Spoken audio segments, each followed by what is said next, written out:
Today, I have Andy Mangels. He is a best-selling author, a pop culture historian.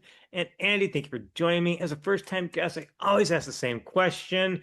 What's your origin story? Hi, Ron. Thanks for having me here. My origin story, it's amazing to me. I've been in the industry for 40 years now, which makes me actually, I guess I'm Bronze Age, but sometimes I feel a little Silver Agey. The first comic I actually remember owning was Teen Titans number 7, I think it was, A Killer Called Honeybun. I got it from a neighbor kid. My dad had some comics. I remember an old Incredible Hulk comic that was coverless, Steranko Shield comic, which is odd that I remember that it was Steranko. I didn't know his name, but I remember the visuals so strongly of that. A war comic of some sort. I think it was a Sergeant Fury. And then I got this Teen Titans one from a neighbor friend. And I remember being way more enthralled by Teen Titans than I was by the Marvel books. And I think that part of the reason for that was that they talk about how kids want somebody to identify with. And as a kid, that's exactly what I was doing. Was I was looking at the Teen Titans were kids older than me, but they were still kids who were fighting crime as opposed to adults or grown-ups or super spies. Because when you're young, and especially this is back in the 60s and 70s, a lot of the adventure stuff that was kid popular had young protagonists. The Tom Swift books and the Oz books and things like that were all younger protagonists. But the mixture of the visual element of comic art and the text element of well-written comics really captured me in a way that, although I read books, I was never not reading 3 books at once. But I was, as soon as I got into comics, that was it for me. It just fulfilled something for me. And the Teen Titans was the first thing that I got immediately drawn into. One of the early comics had, and I'm actually wearing a t-shirt with the cover ad from an Aquaman issue. I've been staring at And that and I'm like, oh my gosh, if I was there right now, he would no longer have that shirt. I remember seeing this ad and it just blew my mind. It looked so cool. I had to have that book. I didn't have it till years later. The ad ran in a direct currents blurb in a DC comic. And my first exposure to Wonder Woman was because she was in her unpowered phase at that point. So my first exposure to Wonder Woman was actually in an ad for Pacific Palisades Park, one of those theme parks in New Jersey. And they had a little head of Wonder Woman in their ad. They had a Superman head, a Batman head, and a Wonder Woman head. That was the first time I was introduced to Wonder Woman. From that introduction and from this ad for Aquaman and so forth, I fixated on those characters. And they became, even though I didn't know much about them, they became like my favorite comic characters. I grew up in a little town in Big Fork, Montana. And Big Fork didn't have, there weren't comic stores back in the 70s. That wasn't even a concept. You had spinner racks in the grocery stores, and then used bookstores and secondhand shops would often have a pile of comics sitting on the floor. Bottom of the floor. And so that was, my dad was always going to secondhand shops and places to buy motorcycle parts and machine parts and so forth. So he would park me next to the comic stand or the pile of comics and then go off and do his business. One was, if you had money, you could buy them off a spinner rack. If you didn't have money, you had to save up what little you could get, your pennies, so that you could buy some of those coverless books from the used stand.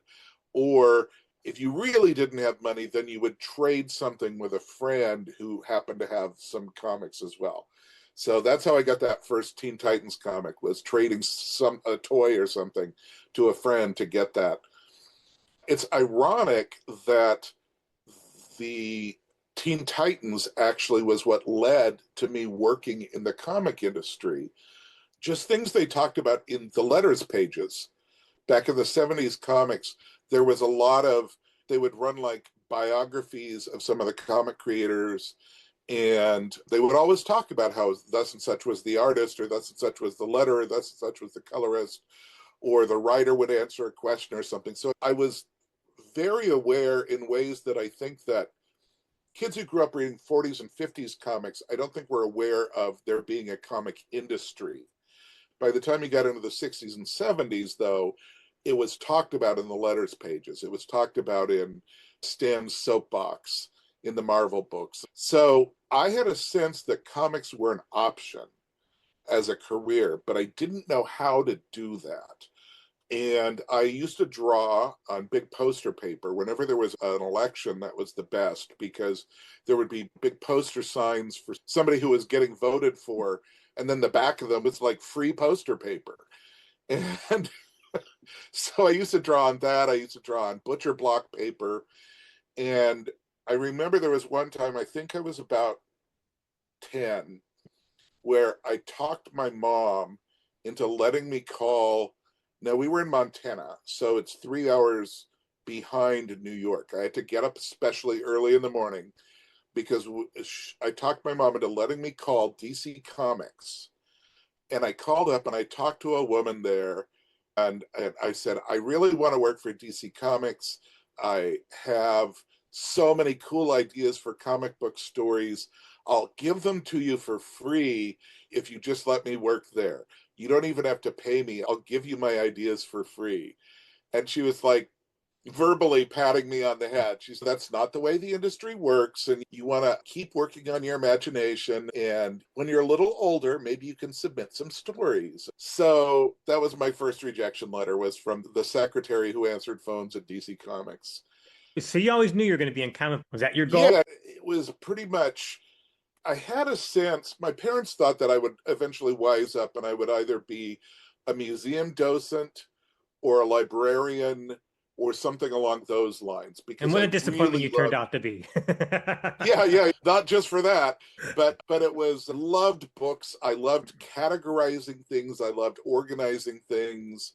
All that stuff was in my wheelhouse. So they didn't, I was very unlike the other kids. Back then, yeah, they didn't have, but this is back in the 60s, and I tell people that they didn't have the words yet for neurodivergent.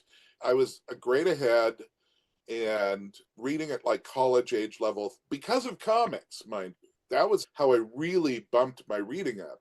Did I was reading at college age level by like second grade, and so they classified me. I was really disruptive in class.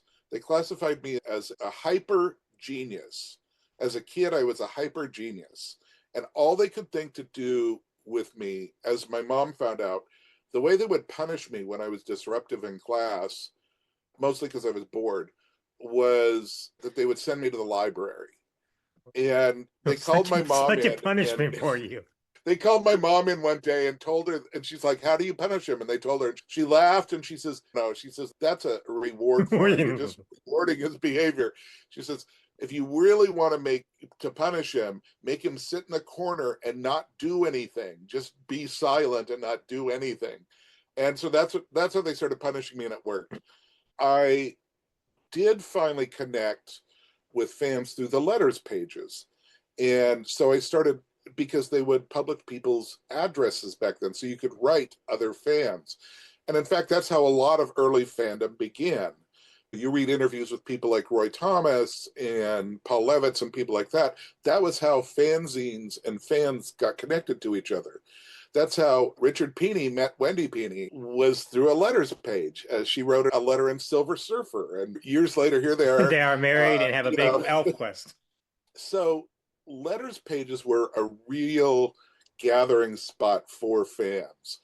And I'm skipping a lot of years, of course, because they aren't specific to my formal part, but I started to notice one particular artist from a Fantastic Four cover that he did, which had the Eliminator on it, and the Eliminator's got his claw up, and the Fantastic Four's defeated, and there's rubble everywhere. It's like in an old house, and there's just rubble everywhere.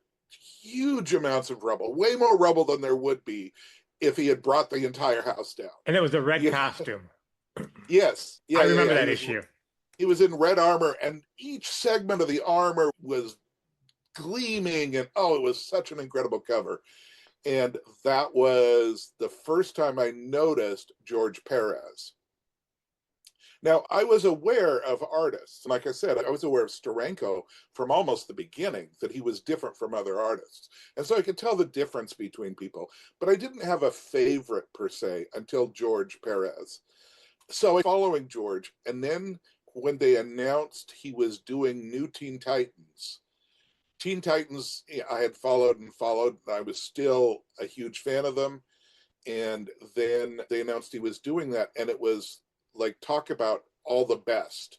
It was my favorite team, my favorite artist. By now, I'd been collecting his work in specific. And so I got very attached very quickly in the early 80s there to the New Teen Titans. In the letters pages of New Teen Titans, they talked about a Titan fan club. And back then, there were two ways to do fan clubs. One was just a club. You sent in, you got a newsletter, you got a card. But the other was what were called APAs, Amateur Press Association or Amateur Publishing Association. And APAs are literally the equivalent of a message board back during the Luddite era. You would have, say, 50 fans who were members of this APA. Each of them would write or draw something, photocopy it 50 times, send it into a central mailer who would collate one of everybody's things into a big 200-page or 300-page or 400-page group, and then mail one of those out to each of the members. So you had a finite number of members, and you had everybody, you were expected to contribute, if not every issue, every other issue. You had to contribute something. So you either wrote something or you drew something, or you photocopied something that you liked, or whatever. But you had to contribute something. And through that, I met multiple people who were planning on working in comics. One of them was named Rob Liefeld. One of them was named Hank Knauts. And there was Mercy Van Vleck and many others who wanted to work in comics. Eventually, some of us did get to work in comics. But there was a point in 1985 where Rob and Hank, who I'd gotten to be very good friends with, said, hey, Fantagraphics Books is doing, and by now I had been reading Comics Buyer's Guide and other comic fanzines, so I knew what they were at this point. And I knew about Comics Journal and Amazing Heroes and so forth. And they said, hey, Fantagraphics is doing a book specifically on George Perez. You should do something. You're the person who knows more about him than anybody else that we know. You should contact them and do something. And I was 16 or 17 or something at the time. And I said, okay. So I contacted them, and I ended up getting my first published work from that. They didn't want to assign me the lead interview, and they didn't know how I could write, so they didn't want to assign me an article. So they let me write the checklist of all of George's work. And then I wrote like a trivia page of George Perez trivia. And that was my first published work. And until that point, it hadn't, I always thought I was going to be a comic artist. And in fact, I got a degree in graphic design at Flathead Valley Community College with the intent of entering the comic industry as an artist. But little by little, it started being clear to me that wasn't where my real talent was. My real talent was in writing. And so having my first published work not be a piece of art for Amazing Heroes, but an article about George Perez for Fantagraphics, that was a game changer for me. And they could see from that that I had talent and that I could write, but I was green, but I was also hyper obsessive. And for writers, that was the best. If you could get a hyper obsessive person as a writer, that was what you wanted. I would hate That's to what see you Roy on Thomas. coffee.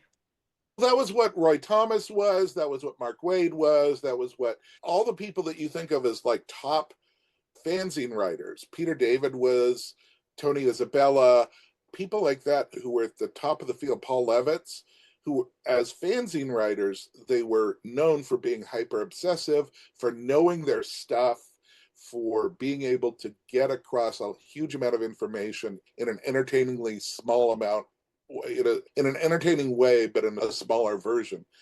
So they decided, let's give this kid a shot. And that was how that first job of, in the book, Focus on George Perez, that led to everything in my career. Did you enjoy working with Amazing Heroes? 'Cause Amazing Heroes, when I was growing up, was one of my favorite publications. It came out every 2 weeks. Did you really enjoy doing Amazing Heroes? Was it really fun? Amazing Heroes was really a fantastic magazine. And I think that has such a legacy in the comic world because it was the first. I don't want to slag off on Comics Buyer's Guide or Comics Reader, but it was the first real prozine that was fun to read. Yes. Comics Journal was very, let's treat everything in an academic way, and it was almost like reading a college paper a lot of the time. And everything, the writers for Comics Journal were tasked with being confrontive and negative towards a lot of the work. That was the tone of the magazine, was how can we tear down the stupid stuff and raise up the smart stuff. It was the journal of criticism. It wasn't the journal of fandom. And Comics Buyer's Guide was way more about ads and about selling stuff. And Comics Reader was, mostly because it was, had a smaller print base, was really on its way out. But Amazing Heroes had this great combination of breathless fans, of people who were just like so excited to write a hero history of Herbie or Super Snipe or the Fighting Yank or whoever, and people who wanted to interview creators about the latest upcoming issues of Batman or the latest doings in Alpha Flight or whatever. They had fantastic new covers by the major creators. They had reviews. They had funny cartoon stuff. So it was an awesome place to work.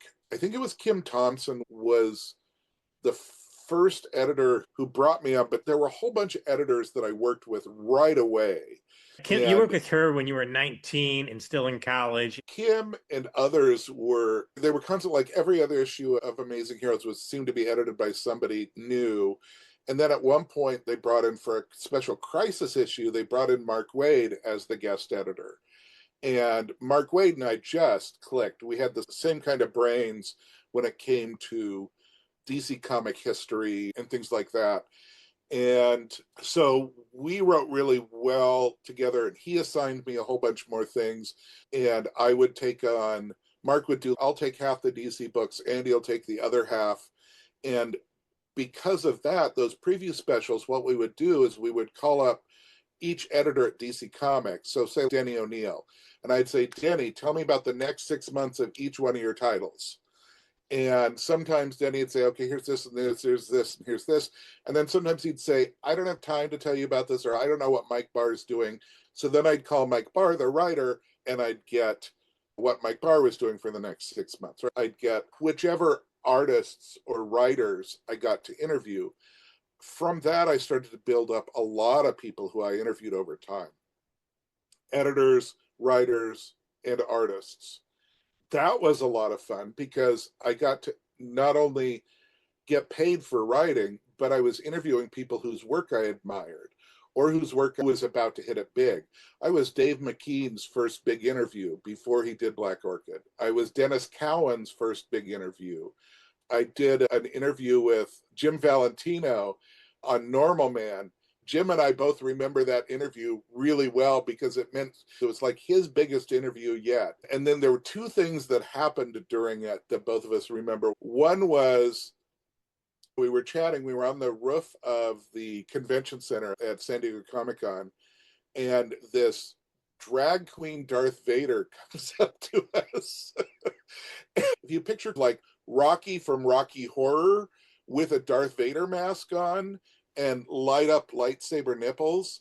That was what came over to us, and just sauntered over and stood next to us, staring at us as we're doing an interview. I didn't know what to say. Jim didn't know. Like, Darth Vader didn't say anything, just stood there. with glowing. And then Jim remembered, Jim's favorite memory of that interview is that at another point, shortly after the Darth Vader thing, we both looked over to Jim's left, and there was Stan Lee and Jack Kirby talking to each other privately, Ooh. away from the crowd. They had escaped their handlers, their wives, everything else, and they were talking to each other away from the crowd. Now, this was seismic because this was a time at which, as far as people knew, Stan Lee and Jack Kirby did not speak to each other. They hated each other. They were at war with each other, et cetera, et cetera, et cetera. And here we could see that away from all the fuss, they were still friends. They were still talking to each other. They had disagreements, certainly, but we could see that there was that togetherness that they had faced for so many years of working together. But that was one of my memories, interviewing Jim Valentino. But I got to work on things like the Women in Comics issue, the Blacks in Comics, and I got to interview so many people. The editors there had a more liberal sensibility. When we did the Women in Comics and the Blacks in Comics, it put an idea in my head of something that I wanted to address, but that had never been addressed ever in the entire comics field. And That's your cue. it was the gay comics article, right? Yes. I was hoping you. So that was. I have actually in my file, I got every digital copy of Amazing Heroes in my cache. Yeah. I worked on that article for. So I approached the editorship there, and there was a question of, is this appropriate for Amazing Heroes, or is it appropriate for Comics Journal to do an article about gays in the comics industry? And my concept behind it was to have it be about not just characters, but the creators as well.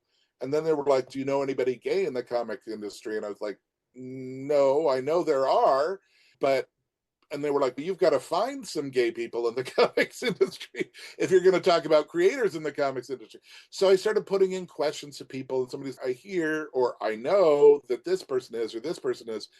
But every single person who I talked to in the comics industry, in mainstream comics, none of them would come out. They were all terrified that it would ruin and end their careers. They all agreed to be interviewed. Not all. Many of them agreed to be interviewed, but they would only agree to do it anonymously.